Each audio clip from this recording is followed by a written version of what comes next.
Hey, I'm trying to do a practice pad warm up. If you want to do a warm up, or if you want to do a rudiment, if a specific rudiment you want to talk about, or really anything, I'm just here practicing. But trying to do a drum hang. I've never actually done anything live stream. But if anyone wants to play and follow along for a pad routine, we can do that. Or I can answer questions, or we can talk about any rudiment you want. As long as it's on the pad, we can do it. I have a metronome here. Um, if you're just learning, we can do something really simple. What do you mean by just learning? Do you know quarter notes and eighth notes and 16th notes, triplets? Do you know your note types?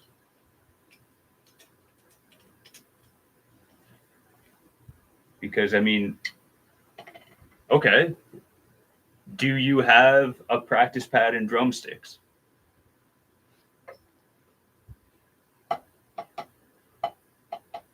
Okay, sweet. So I'm going to take you through the basics. And if it's too basic, just say stop and I'll try to figure out where you're at. But I'm going to start like at the very beginning with we'll put the metronome real slow and we'll start with quarter notes. So the metronome is basically just a little device that keeps steady time for us. I'm at 55 beats per minute. I'm going to go even slower. I'm going to assume that you've never played with a metronome before if you're just getting started. So we'll go to 50. And you can just follow along with me. So it's quarter notes, you're just counting to 4 and then going back to 1. So we're just counting 1, 2, 3, 4. 1, 2, 3, 4. And then we're going to just play along. And it just to verify the stick grip, make sure you're holding with the thumb and the first finger, and then wrap the other fingers around. So it should look something like this. Keep the thumb on the stick. Keep these fingers wrapped around. Don't squeeze, but you know, just something like this. And then bring them in on an angle to the center of the pad. And that's pretty much it. So now we're going to play the quarter notes. We're going to go 1, 2, 3, 4. So the metronome is tapping the quarter note, and we're just trying to play along with it as accurately as we can. 2, 3, 4. 1, 2, 3, 4. And we count a lot in drumming to help us learn rhythms and make sure we're playing the correct rhythm, and also to help us keep good time, which just means keeping a good steady rhythm. 1, 2, 3, 4. 1, 2, 3, 4. 1, 2, 3, 4. 1, 2, 3, 4.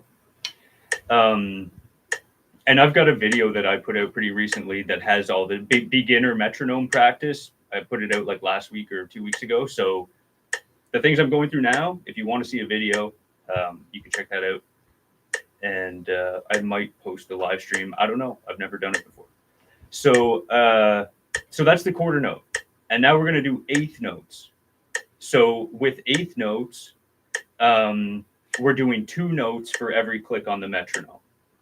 So we're gonna count it 1 and 2 and 3 and 4 and 1 and 2 and 3 and 4 and. So we've account for every note that we're playing, and this means that the right hand will now line up with the metronome, playing the quarter notes 3, 4, 1, and so we want to listen to that.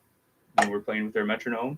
And then we add the and in between those notes. And we can count 1 and 2 and 3 and 4 and 1 and 2 and 3 and 4 and listening for that right hand lining up with the metronome.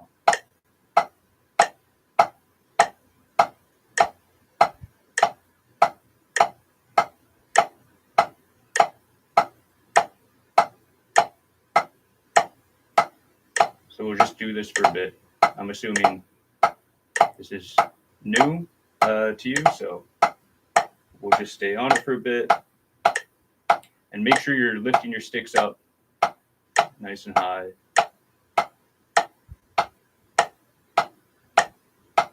And to count 1 and 2 and 3 and 4 and 1 and 2 and 3 and 4 and 1.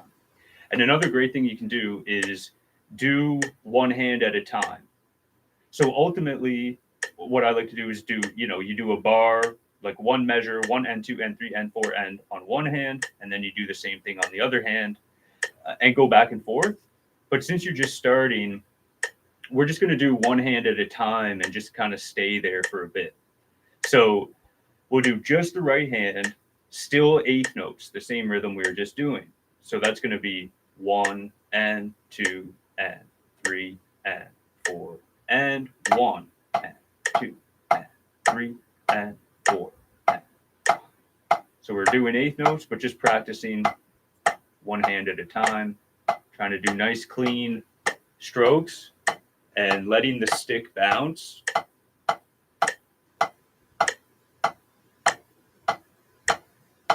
So in drumming, there are different stroke types, and this is the rebound. So we kind of throw it down, but you want it to feel like it's bouncing back up all on its own. 1 and 2 and 3 and 4 and 1 and 2 and 3 and 4 and good. Now we'll do a little on the left, which tends to be the weaker hand, unless you're left-handed. I'm not sure. But so yeah, again, just eighth notes. So 1 and 2 and 3 and 4 and 1 and 2 and 3. So all this stuff, pretty straightforward exercises, but very, very useful for developing technique and just working the hands, because how we play the notes and our technique and the way we play has a huge impact on the sound we create when we're playing the drum set. So all this stuff matters a lot. 2 and 3 and 4 and 1 and 2 and 3 and 4 and. All right. Are you still with me, Ernest? Are you still following along? If you are, we're going to still stay on the eighth notes and do 2 on each hand. So we're just going to go 1 and 2 and 3 and 4 and 1 and 3 and. And this is basically what they call a double stroke roll. We're doing it pretty slowly right now, but that's where it all starts. So when you're doing 2 notes on each hand, that's called a double stroke roll.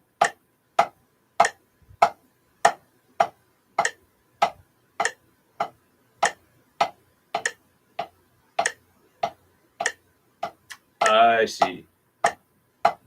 Okay. Well, is there anything like in particular that you have questions? Like, do you have any specific question, or are you happy just kind of going through stuff the way we are right now? Because I'm happy to, address things that are actually the most relevant to you. All right. Sweet. All right, so we're doing eighth notes, 2 and 3 and 4 and 1. After that, so yeah, and I'm kind of guessing maybe you didn't do a lot of like counting when you were playing. And I mean, I know some drummers, I know some great drummers that don't really count that much. But it is a really, really useful tool. And if you're looking to really understand everything and have that depth of understanding, being able to count what you're playing definitely helps with that. Um, yeah, yeah, for sure. And I mean, that's cool. That's cool too. And I think even people like, I count a lot, but I also play without counting too. It's not all or nothing. Sometimes you can count, sometimes not. But yeah, bad habits to unlearn. Um, yeah, yeah, definitely. So I like jazz too. So one of the key differences is when you're playing jazz, the fundamental rhythms in jazz are based on triplets, whereas in like punk and rock and a lot of other styles, it's more based on eighth notes and 16th notes. So we kind of talk about the difference between straight eights and like swung eights, or like a triplet, like kind of eights based on triplets. So in we were just doing eighth notes. We were just doing straight eighth notes. So straight eighth notes sound like this. It's an even rhythm. But a swung rhythm sounds like this.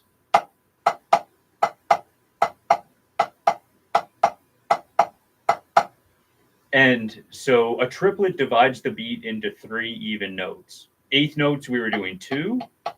16th notes would be 4. And the triplet is 3. So I'm going to turn my metronome back on here.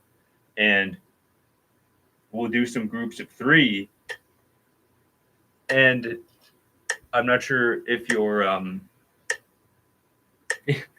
yeah, horse gallop. Exactly.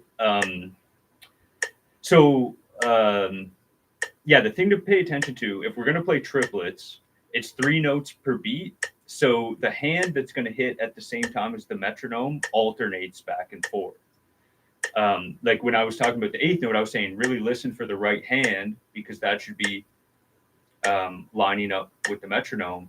Well, with a triplet, it's actually going to go back and forth between the hands, which hand lines up with the metronome. So that's something to keep in mind. And no matter what the rhythm is you're playing, having an awareness of which hand and which notes in the rhythm should be hitting on the metronome, and basically just having a very strong understanding of what you're playing's relationship to the metronome is and where the metronome's hitting.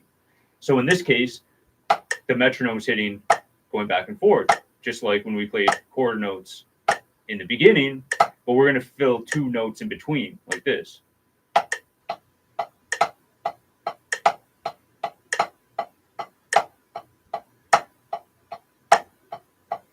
So I'm going 1, 2, 3, 4. 1, 2, and you can think 1, 2, 3 to start. So 1, 2, 3, 1, 2, 3, 1, 2, 3, 1, 3, 1, 2, 3, 1. So we're playing 3 evenly spaced notes per beat. But the count, if you want to count it like as a drummer, it's going to be 1 and So you go 1 and 2 and 3 and 4 and 1 and 2 and 3, and then you play that 1 and 2 and 3 and 4 and 1 and 2 and 3 and 4, 1 and 2 and 3 and 4 and 1 and 2 and 3 and 4 and 1. So that's your triplet. And then for the swing element, oh, my metronome's going crazy. For the to get the swing rhythm out of it, we play the first and the third triplet, but you don't play the one in the middle. So that's like 1 and 2 and 3. I'm going to do it super slow, and if possible, follow along, and we'll do it together. So we're playing the first and third triplet, but not the middle one. But I am going to count everything. So it goes like this: 1 and 2 and 3 and 4 and 1 and 2 and 3 and then if we speed that up, 1 and a 2 and a 3 and a 4 and even faster, 1 a 2 a 3 a 4, all of a sudden we're getting the horse gallop, as you mentioned, rhythm. We're getting that swing pattern. So that's where it comes from. And understanding that, if you're interested in jazz, is a great first step. Just where swing comes from.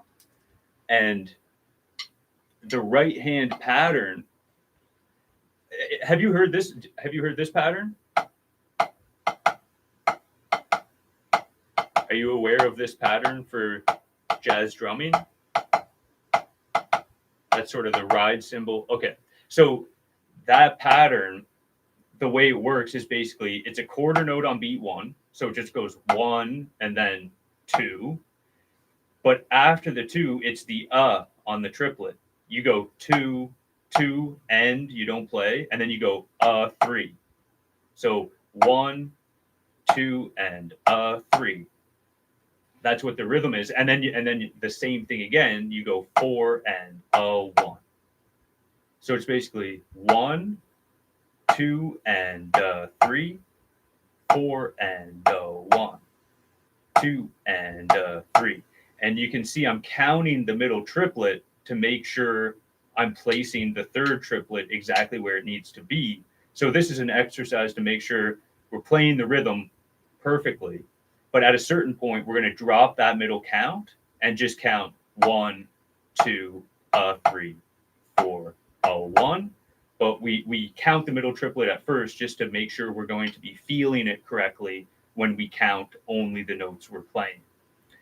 So I'll do it a couple times counting the middle triplet, and then I'll do it a couple times without. Yeah. So you go 1, 2, and 3, 4 and 1, 2 and 3, 4 and 1, and then eventually you can just go 1, 2, 3, 4, 1, 2, 3, 4, 1, 2, 3, 4, 1, 2, 3, 4, 1. Yeah, so I mean that's great that you've already played it and you're already familiar with it. So once you have that ride pattern down, and usually we'll keep in mind we'd be doing 2 and 4 on the hi-hat with the left foot, and that's your main pattern when you're playing jazz. It's like the right hand ride cymbal pattern, and then 2 and 4 with the left foot doing chick chick chick on the hi-hat. But if you want to add more stuff to it, like the left hand on the snare and the bass drum, it is really helpful to know how to count your right hand ride pattern, because it'll help understand where to place those extra notes you're going to be adding later. Anything else? That's triplets and a little bit about the basics of jazz.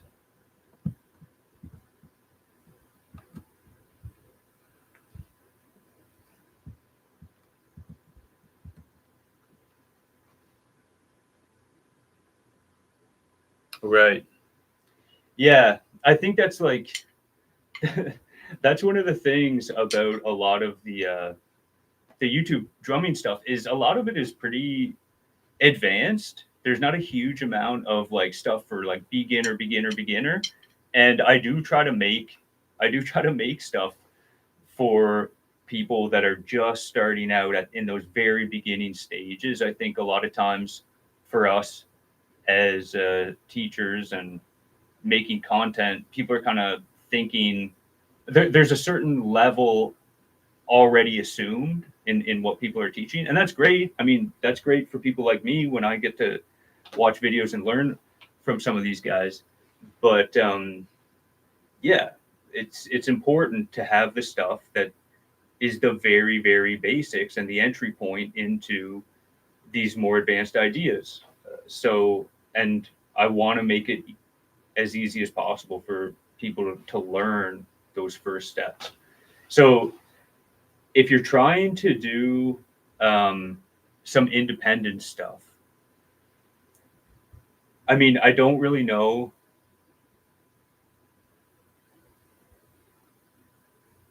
Yeah, there's a lot. Yeah, there's a lot of cover stuff. Yeah, yeah, there is a lot of that going on. I think because people, people watch it, it's entertainment, but it's not educational really. It's cool. It's cool to watch, but it doesn't help us learn. Um, what was I saying? Oh yeah, so I don't know how much independent stuff you've tried, but just as I was just saying, like start very simply. So if you can get the ride and the hi-hat going, really focus on getting that swinging and feeling good. Don't go for speed, go for feel and accuracy, and the speed will always come after that.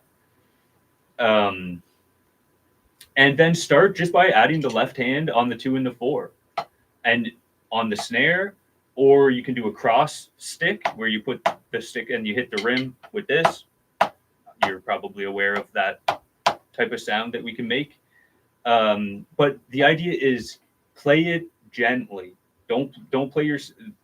That's the thing about all these different styles is there's different touches associated with them.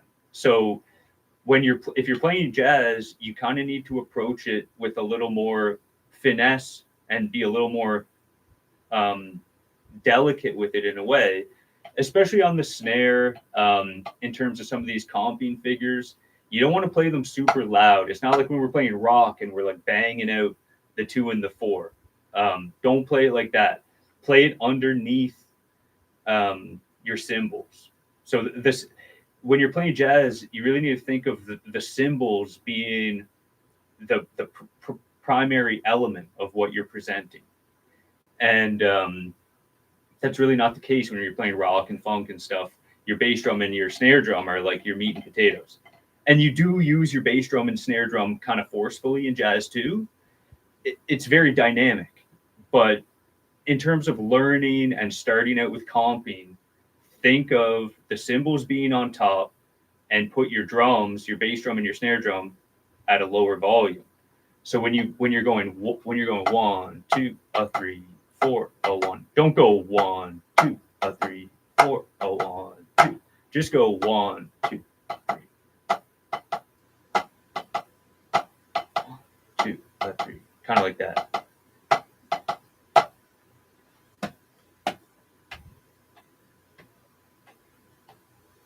Okay, I'm not actually familiar with those channels. I'll have to check them out. But yeah, start with the 2 and the 4. You practice doing 4 on the floor on the bass drum. Feathering the bass drum, as they say. So learn how to do your 4 quarter notes on the bass drum. Yeah, I'll have to check those. I'll check those guys out. I don't know. They're drum teachers.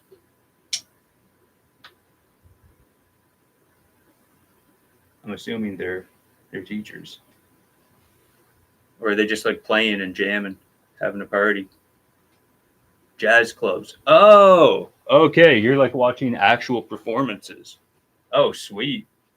Oh, I didn't even know you could do that. That's actually really, really cool to know about. Thank you. Seems obvious now that you've told me, but I didn't know you could do that.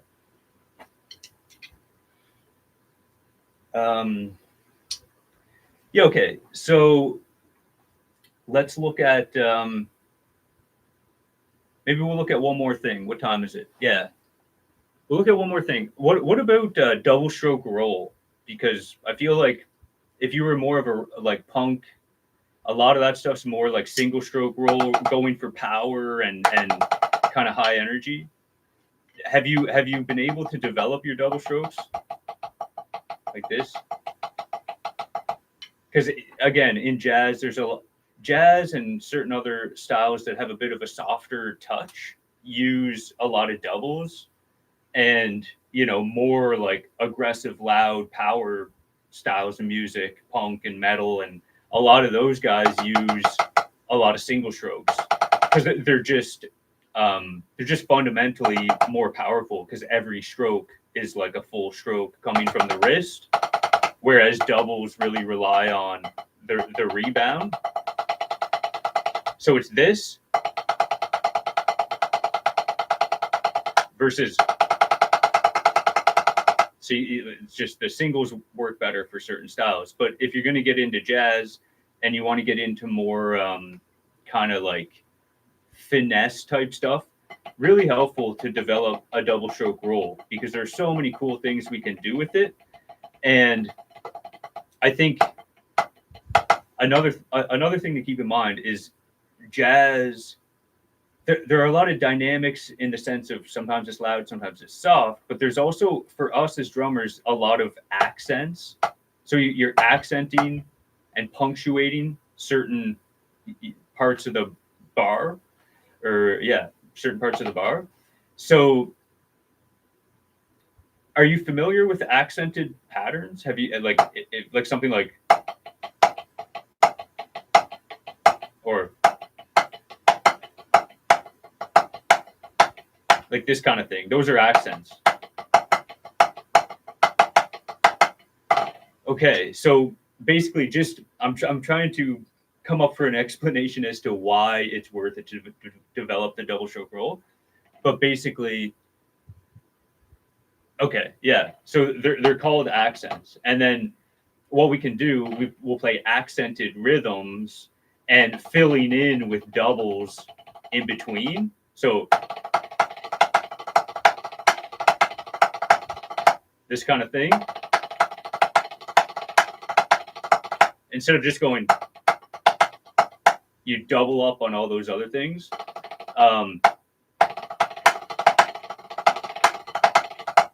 And you can get some really cool patterns where, yeah, exactly. And yeah, so I'll show you just a double stroke, how to work on it kind of from the beginning. And then I'm going to wrap it up because I do actually have a lesson to teach shortly. So basically, you're going to start up here, and we're going to divide the double stroke into two separate motions. So it's, instead of just going and playing the two notes like that, we're going to actually play the first note and then freeze and learn how to play that first note and end up in this position here. And then from there, we snap the fingers in like that, but you also come back up to this higher position where you started. So, and this with the fingers wrapped around, I call that kind of like a closed position. So up high, closed position.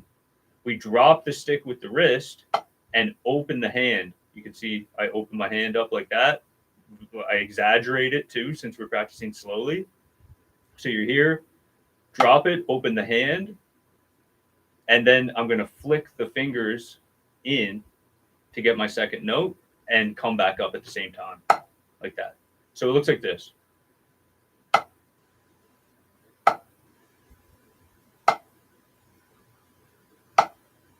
And the key is when you drop your wrist, the stick needs to bounce, but your hand doesn't change position. So you see, when I drop it, my wrist is staying in that downward position. I'm not dropping it and then coming back up with it. If you do that, you're toast. Don't do that. So the key is to let the stick pivot here between your thumb and your first finger. So your wrist comes down, but your fingers open and allow, you need to think about that pivot point right there. So you're here, one, snap them up. 1, 2. And I know it's slow and painstaking, but it's totally worth it. And it's a great way to kind of like, if you're just starting the very first notes of the day, do this because it's always good to warm up and we always want to start slowly. So start with something that's sort of working on technical aspects of your playing that just need to be practiced slowly. Just start with it and then you can always speed up. But do not try to end with it because that's just not going to be fun. If you're playing your drums and you're grooving and you're having a great time, and then you try to slow it all down and work on your double stroke like that, is not going to be fun. So start with it, don't end with it. Um, yeah, no, thank you. I'm super glad that you showed up and it gave it, it turned out to be a great session. And I am planning to make this like a regular Saturday afternoon thing. I did 2:30 Eastern time today, and I'll probably stick with that and for the next couple of weeks and just see if I can get a little hang going. And so yeah, keep an eye out. And basically, as long as you're the one showing up and asking questions, you're basically going to just get like free sessions, free advice. But it's fun for me too, man. So thank you very much. I'm gonna end the session, but have a great day and see you on the next one.